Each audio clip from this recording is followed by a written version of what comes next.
Hey houseplant friends, welcome back to my YouTube channel. It has been quite a minute. You're a little dirty and dusty.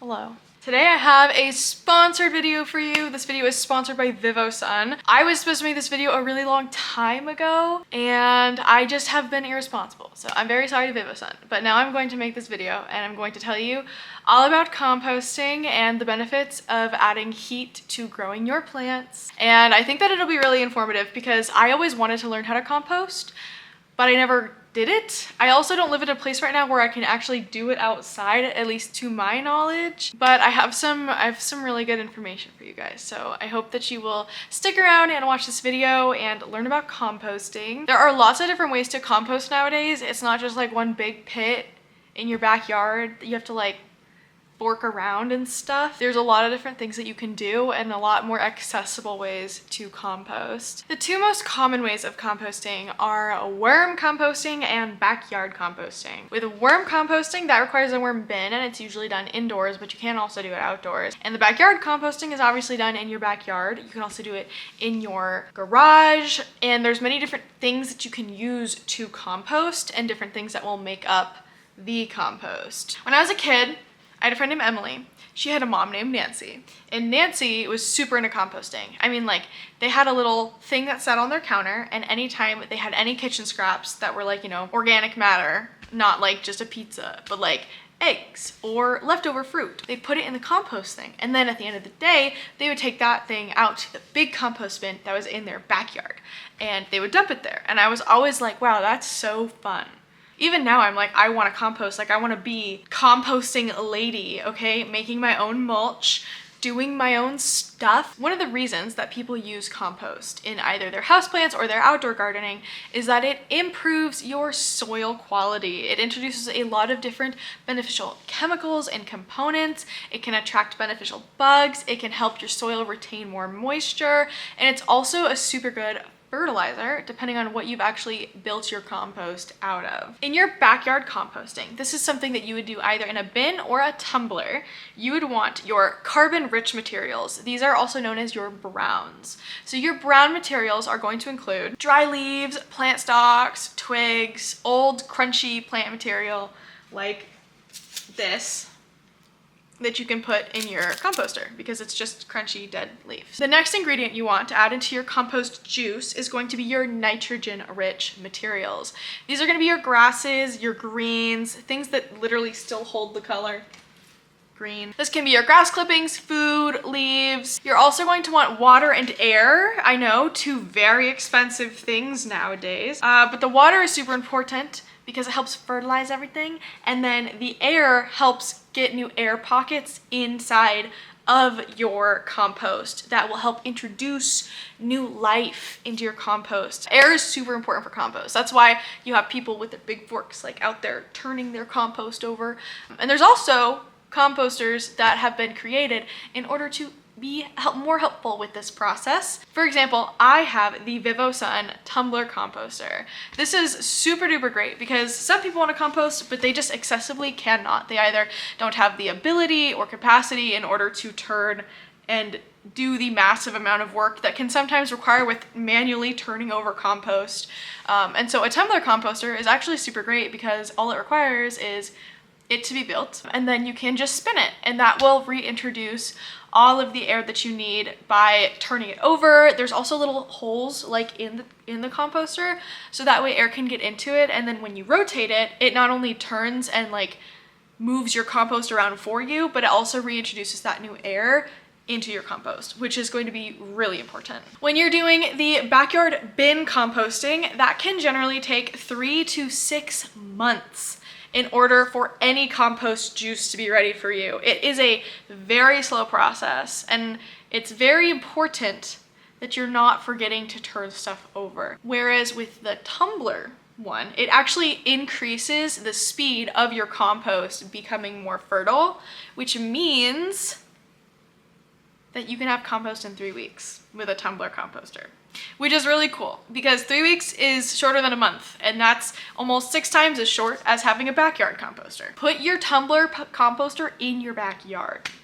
Then you're really you're really painting by numbers. Another option for composting is the worm bin. I've actually seen Benji Plant make a video on this. Worm bins are cool. They require a dark environment. They're usually done indoors, obviously with worms. And they require worms and then a bedding for your worms and then food for your worms. And this can take 3 to 6 months to yield you compost. You cannot do it in like a clear container. Like it has to be dark. Like it has to be like a dark bin. That's what helps keep the sunlight out of the compost, which you don't want. Hi, Raven. Yes.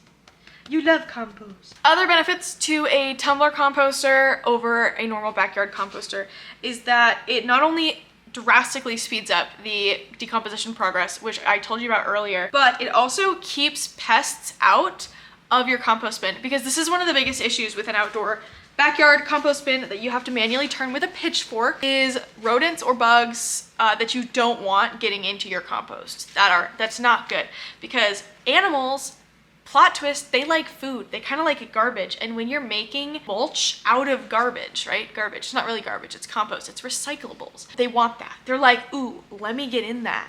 I want that compost juice. Your tumbler composter is completely enclosed. It's raised off the ground and it will make sure nothing gets in there that's not supposed to be in there. You don't want mice in your compost? Great. Get a tumbler composter or just any enclosed composter, but the tumbler ones are great. They spin on their own. They also don't have an odor like normal composters because of the fact that they're being aired out so much by you turning them and then also the air holes around them. It makes it so that there's way less of an odor compared to your outdoor compost bin. Composting is something that you can do to introduce more life into your plants and to garden more effectively with your own natural resources that you're creating yourself. Another thing that you can do to help increase and speed up your plant growth is actually using heat mats. I have the VivoSun heat mat that I love a lot. I've actually been using the VivoSun heat mats for like well over a year at this point. I think I've lived in this house for a year and I've been using them since our last house. I've been using them for a super long time. Heat mats are super, super cool. They are a way to kind of like artificially improve the, sorry, my cat just really wants to be pet right now. Do you want to say hi?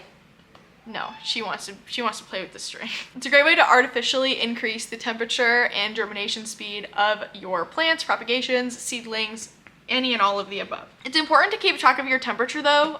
It's very important. You don't want to bake your seeds, okay? We're not making bread. We're not making sprouted wheat bread over here, all right? All we're doing is increasing the speed at which our plants grow.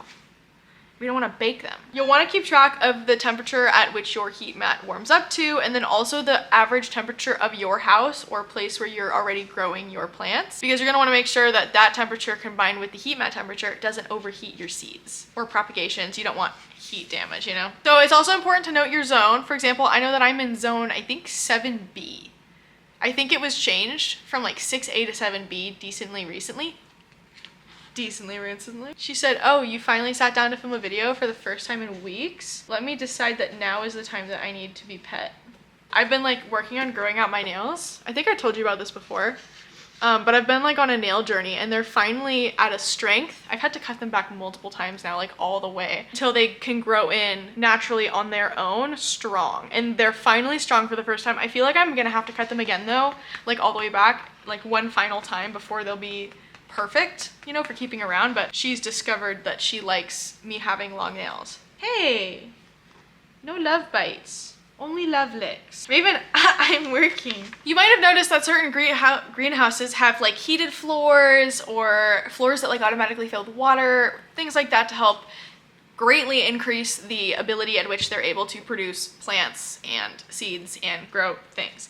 Heat mats are super important, especially for lower temperature climates if you're gardening outside, to help keep your plants happy. The local greenhouse here, they actually have heated benches, and it's cute because they have like 3 greenhouse cats and they're always just chilling on the heated benches. And they're not even that hot. It's just like a little over lukewarm, you know, just a nice temperature for the plants. You would be introducing something like this into your plant collecting. A great use for these is your propagation bin or just keeping underneath your plants to help increase their general temperature. Because plants like a warm, humid, semi-bright, depending on the plant, environment for them to grow in to be their most happy version of themselves. So if you're increasing their general temperature when maybe the area that you live in isn't the best, or maybe you keep them in front of a cold window, having that extra heat mat there is going to help you out significantly. It's been noted by many plant research studies that temperature significantly impacts early seedling development and growth. So a colder temperature will yield a slower growth period, whereas a warmer temperature will influence, what did I just encourage? It will yield a faster growth period. Moisture, hormone, and production of enzymes in warmer climates increase evaporation, and evaporation decreases moisture, which negatively affects seed germination. And warmth in general increases the speed of seedling germination. Warmth is also great for houseplants because if you have plants and you like to grow them, it's really great to keep them in a warmer space. There's a reason I keep literally like almost all of my plants in these massive greenhouse cabinets. It is super warm and very humid in all of those spaces, even though I don't have a heater in there. Because of the natural greenhouse effect, it stays pretty warm in there. Now, when you're growing plants out in the open, it can be a little bit more challenging to keep your plants happy and growing at a speed that you might be happy with, and heat mats are super duper helpful for this. Let me go get my heat mat. Okay, so this is my heat mat. This is the Vivasun Seedling Heat Mat. It's 10 by 20 by 75. It's very large. It's about the size of my torso. Quite massive. How does it look as a top? This seedling mat is actually also super efficient because, like I told you, temperature is super important. So you have this right here, and this controls your temperature. You can set it to different temperatures and set it to how much you want to do compared to your real temperature. Because remember how I told you earlier, you need to know your zone so that you can know your real temperature. Well, it's important that you don't have your heat mat also super warm compared to your natural temperature. You want them to coexist nicely, right? We're adding some cinnamon to the tea. We're not dumping in a whole bucket of it, right? A little bit of cinnamon goes a really long way. So this is great because it shows you your real temperature in comparison to what you've set the temperature to. So it's super great. I love this so much. It also has massive instructions on it, so it's impossible to not know how to use it. And it's super duper safe. Heat mats are wonderful, and I highly recommend, especially this one from Vivasun. Thank you so much, Vivasun, for sending this to me. And then let me show you my composter. I haven't been able to use it because I got it towards the fall, and in the fall where I live, it's incredibly cold. But I'm gonna be using it in the spring and the summer, and I'm excited to show you my composting journey because it's gonna be a really fun journey. I'm really excited. But let me show you it. It's all built and ready for next spring, which I know is kind of a far way away, but I don't have the option of composting outdoors here in the winter, and I can't keep this inside. So we gotta wait for spring. It's gonna be fun, but let me show it to you. It's really cool. Okay. It's very large. I'll go stand next to it. Composter. This is the tumbling composter. It is super freaking cool. So you have your two drawers, and yes, I built this whole thing by myself, okay? No man helped me make this. I made this on my own. So it has these doors which are very, very tightly sealed in order to prevent things escaping, right? We don't want things to escape from here. We want our compost to stay in here and not come out. These doors are super tight, they're great. On the inside, there is a divider right here, which means that because of the divider, you can have two sides. So over here, you could compost like all your fruit and shit, and then over here, you could be mulching something else entirely. Two compost bins in one, it's very cool. It also has a super fun metal plaque. It's very highly made. I put in every single one of these screws by myself. By the way, this literally came in shambles, and I had to organize it all myself. Situation here. Wow. Hopefully you can see this. I probably should have turned this around. Rotating situation. It's very easy to handle. So if you're someone who can't lift straw, like heavy things, but you still want to compost, this is a super accessible way for you. And it's also lower to the ground. So if you are generally sat closer to the ground, I don't know. I really like it. It's super accessible. It's great for people who can't necessarily handle all the manual work of turning over their composter, because the composter does it all for you. Anyways, thank you so much, Vivasun, for sponsoring this video. And then in the spring, I will be showing you guys my Boss Babe composting journey. I'm really excited to do that. I'm just excited to see how it comes out because composting is super fun and I've always thought about my friend's mom who does it and I've always wanted to do it. And this is just a great way to do it because I don't have to worry about turning over a massive bin in my backyard that might have mice in it or rats.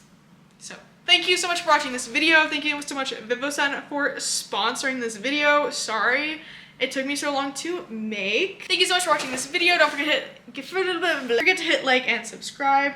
Let me know videos you want to see in the future. I want to talk a lot about like outdoor gardening going forward. We're still going to be doing houseplant content, but this kind of stuff is really cool to me. So I want to do a lot more realistic gardening. Like right now, for example, I'm growing vegetables inside my house. So anyways, I'll get more into that stuff in the future, but thank you so much for watching and I'll see you guys later. Bye.